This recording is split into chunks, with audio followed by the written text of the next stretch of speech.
Hello दोस्तों। तो आज हम भूगोल में बात कर रहे हैं तापमान की। तो तापमान किसे कहते हैं? तो तापमान जो हर रोज़ हम जिस गर्मी को महसूस करते हैं वो तापमान है। अब तापमान जो है वो वायुमंडल में होता है। वायु में मौजूद दो ताप और शीतलता का जो परिमाण है उसको हम तापमान कहते हैं।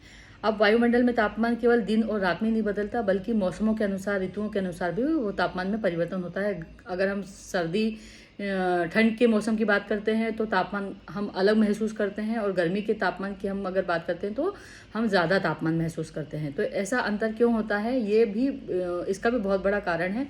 सूर्य की जो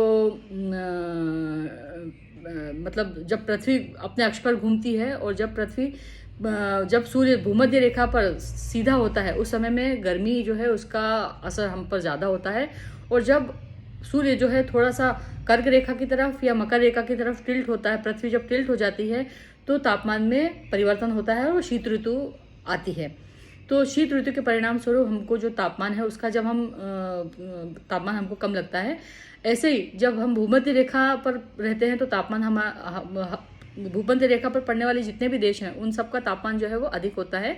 इसी तरीके से जैसे ही हम ध्रुवों की ओर बढ़ते हैं, मतलब ध्रुवों की ओर ऊपर की तरफ बढ़ेंगे या नीचे की तरफ बढ़ेंगे, तो दोनों तरफ तापमान जो है वो हमें धीरे धीरे धीरे धीरे कम होता जाएगा। तापमान कम होता जाता है क्योंकि सूर्य के जो किरणें हैं वो तिरछी पड़ती हैं, इसकी वजह से तापमान में परिवर्तन होता है। अब आतपन क्या होती है? आतपन किसको कहते हैं या इसका महत्वपूर्ण कारक क्या है? तो आतपन एक महत्वपूर्ण कारक है जो तापमान के वितरण को प्रभावित करता है। सूर्य से आने वाली वह ऊर्जा जिसे पृथ्वी रोक लेती है वो क्या कहलाता है? आतपन कहलाता है। आतपन यानी सूर्य ताप की मात्रा भूमध्य रेखा से ध्रुवों की ओर घटती है, इसलिए तापमान उसी प्रकार से घटता है। ठीक है, तो ये क्लियर हो गया आपको कि तापमान क्यों घटता है।